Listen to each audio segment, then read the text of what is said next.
Bonjour à tous et bienvenue dans cette nouvelle entrevue pétillante. Bonjour Anne-Claire. Bonjour Thérèse, bonjour à tous. Alors on sait qu'on vous a beaucoup manqué, mais on est quand même un peu vexé parce qu'il n'y a personne qui a dit oui, il n'y a plus d'entrevues pétillantes, vous nous manquez, mais ça nous vexe un peu, mais c'est pas grave, on continue quand même d'enregistrer. Et oui, parce que Anne-Claire a osé prendre des vacances, donc malheureusement, nous n'avons pas pu enregistrer d'entrevues pour le mois de juillet et le mois d'août, mais c'est la rentrée. Enfin, là, on est encore au mois d'août au moment où on enregistre, mais pour la rentrée, voilà, on vous prépare de petites entrevues pétillantes sur notamment un sujet aujourd'hui qui nous a été demandé par l'une d'entre vous, qui était la question était la suivante, et comment soutenir, aider son mari quand il traverse une épreuve, quand il y a quelque chose qui ne va pas, qu'est-ce qu'on peut faire nous à notre niveau pour le soutenir, mais sans l'énerver non plus. Parce que en parlant avec mon cousin à midi, je lui donne le sujet de l'entrevue pétillante. Je dis, ah bah, cet après-midi, on enregistre un truc là-dessus. Première réponse, c'est bah, laissez-le tranquille. Ah, c'est exactement ce que me dit mon mari. Bah, tais-toi, Bah, voilà. ça l'aidera. Il m'a dit, c'est pas compliqué, ça tient en un seul mot, silence. Voilà, bah écoutez, je pense que l'entrevue pétillante est terminée. On a l'avis de ces messieurs. Non, on va quand même développer un petit peu plus, mais c'est vrai que ça fait partie effectivement, des choses où il ne faut pas non plus forcément vouloir à tout prix faire quelque chose. L'homme ne fonctionne pas comme la femme et n'aura pas forcément besoin de ça.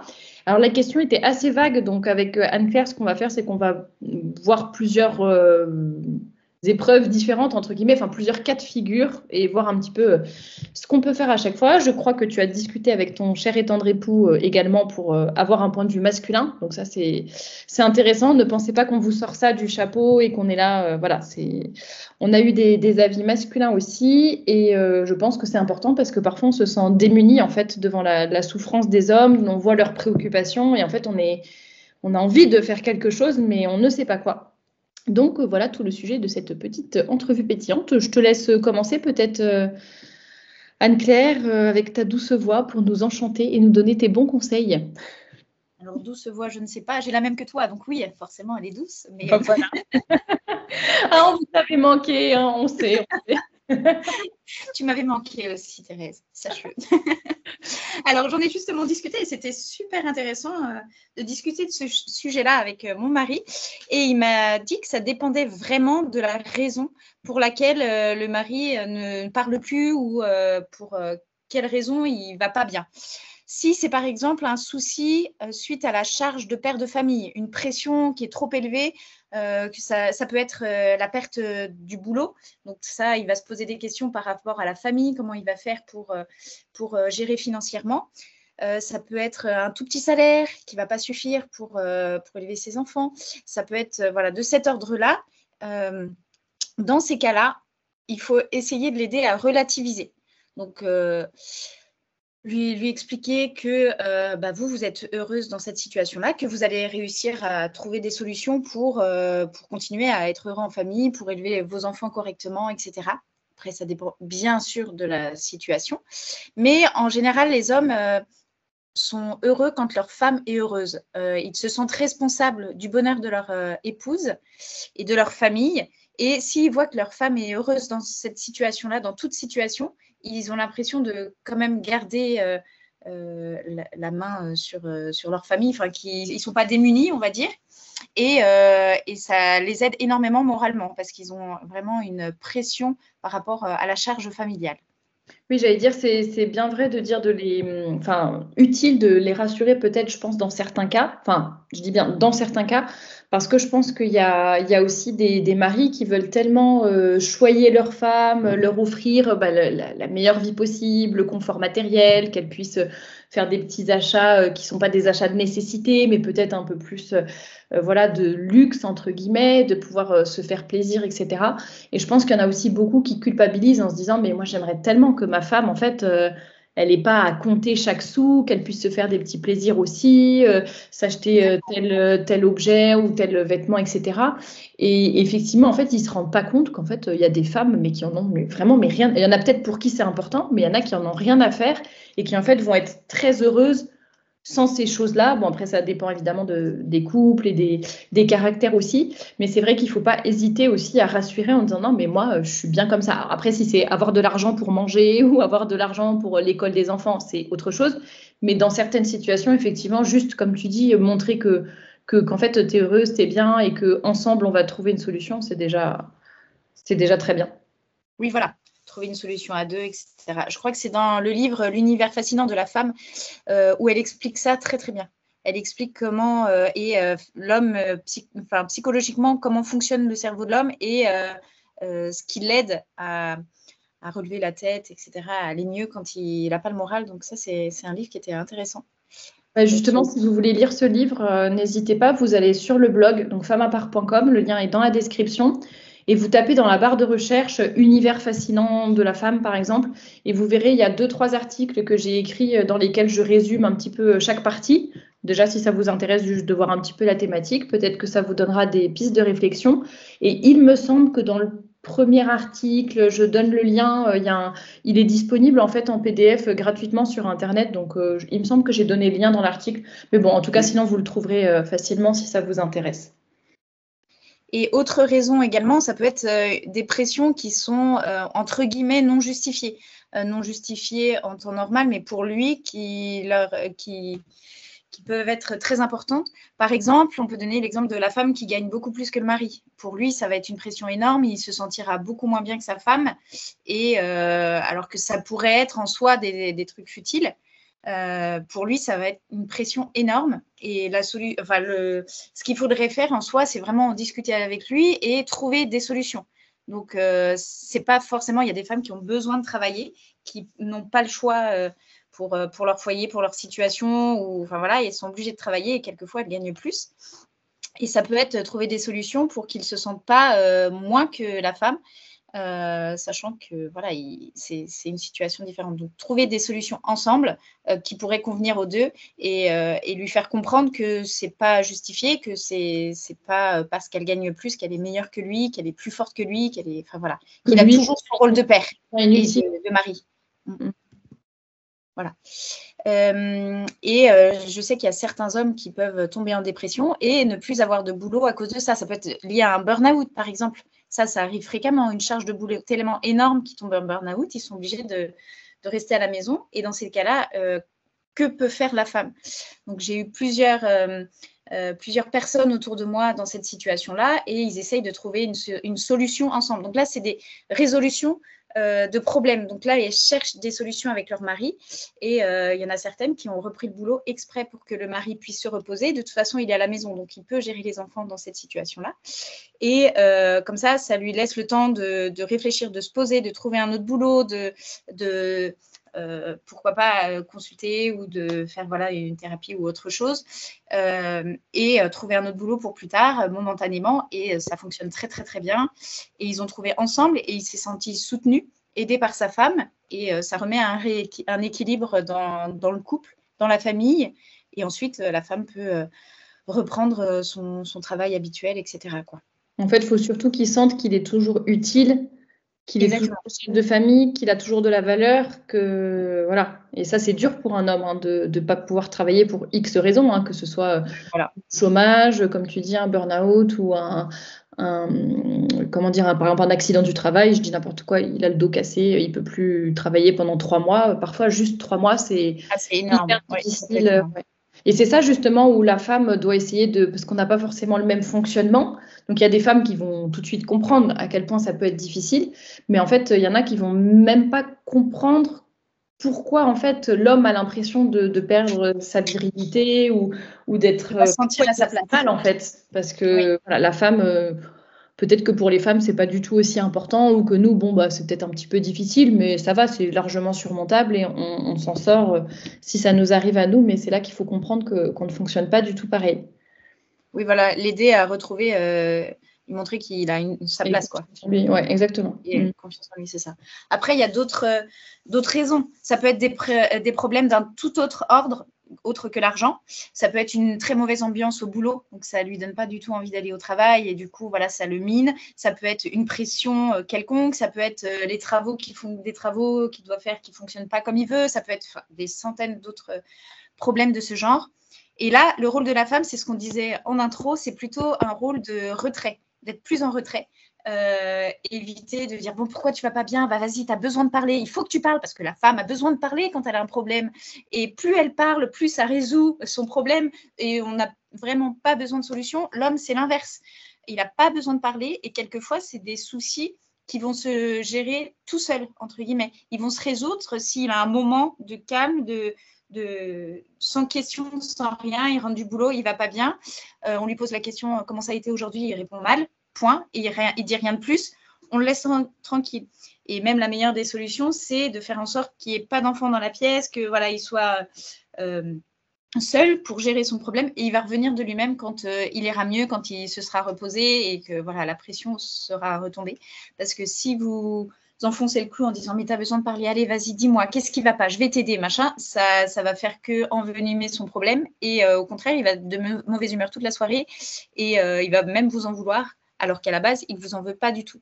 C'est ça le problème aussi de la femme, c'est qu'on pense que c'est de notre faute. Quand il ne va pas bien, quand il fait la tête, on dit bah moi je l'ai bien accueilli, j'ai eu une dure journée, puis j'arrive, je fais tout pour lui et je lui pose une question, il m'envoie dans les roses, comment ça se fait, enfin ça veut dire que c'est de ma faute, etc. Non, vous le laissez tranquille, vous le laissez dans son coin, il reviendra tout joyeux quand ça ira mieux pour lui. Et c'est vraiment la meilleure des façons qui est très difficile pour nous d'agir. Oui, parce que c'est ça. Déjà, il ne faut pas le prendre personnellement, nous, en tant que femmes. Il ne faut pas s'en vexer. Et il faut effectivement être capable de garder le silence, en tout cas de ne pas l'abreuver de conseils s'il ne les a pas demandés. À la limite, évidemment, on peut quand même demander ta journée, je ne sais pas quoi. Enfin, voilà. Puis dès qu'on détecte, en fait, que vaut mieux pas insister, qu'il y a quelque chose et tout, soit le mari reviendra lui-même. Je crois que c'est dans... Les hommes viennent de Mars et les femmes de Vénus de John Gray qui parlent de la caverne là, de la grotte, oui. De la grotte, voilà. L'homme a besoin de se mettre dans sa grotte pour réfléchir, pour trouver des solutions et voilà, il faut pas hésiter à le laisser, il a besoin de temps, de silence. Voilà. C'est pour ça que ton mari, mon cousin, tout le monde réagit pareil en disant c'est facile pour nous aider, faut vous taire, voilà. Voilà. C'est un petit peu ça, mais je pense qu'on peut quand même donner 2-3 pistes voilà, c'est pas juste je me tais, je dis plus jamais rien. Il faut aussi montrer quand même comme tu as dit, par exemple, rien que le fait de prendre les enfants peut-être pour qu'ils soient au calme. Il y a peut-être aussi d'autres petites solutions pour lui montrer, enfin juste lui dire quoi. Enfin, écoute, je suis là pour moi, je suis là pour toi quand tu auras besoin de parler, ou si tu as envie d'en parler, je suis là. Oui, voilà. Alors en général, cette phrase-là, ils l'aiment pas trop. Ils savent de toute façon que ça dépend des tempéraments. Il m'a bien précisé qu'en fonction de certains tempéraments, il y a des hommes qui vont direct en parler, d'autres pas, ou qui vont dire tais-toi, j'ai besoin de silence. D'autres diront rien du tout. Le mien dit rien du tout, donc je ne sais pas de quoi il s'agit, quoi, quand. Donc c'est un peu plus compliqué. Mais il y en a certains qui vont expliquer un petit peu et le dire. Et sinon, si on comprend bien la situation, qu'on voit qu'il y a quelque chose qui ne va pas et il a besoin, donc gérer les enfants, pourquoi pas lui dire, écoute, va dans ton canapé ou autre, si tu veux, je t'apporte une bière, je m'occupe des enfants dehors et puis on voit plus tard. Et en général, ça, on lui montre que on est là pour le soutenir tout en le laissant gérer la situation. Ça peut être ça. Et si vraiment on voit que la situation ne s'améliore pas, tous les soirs c'est la même chose, tous les jours il y a vraiment quelque chose qui le mine, qui l'empêche de dormir et ça ne se résout pas, dans ces cas-là, pourquoi pas, non pas lui conseiller de parler, mais conseiller d'en parler à un autre ami qui est compétent en la matière, dans la situation qui le préoccupe. C'est important qu'il discute avec quelqu'un qui est, un homme, quoi. Ça l'aidera beaucoup plus. Et surtout, si c'est quelqu'un qui est compétent, ça l'aidera à résoudre vraiment son problème, à strictement parler. Ça, c'est important pour eux. Et ensuite, pour lui montrer qu'on a du soutien, etc., prendre des nouvelles pour rendre concret un petit peu et pour soutenir.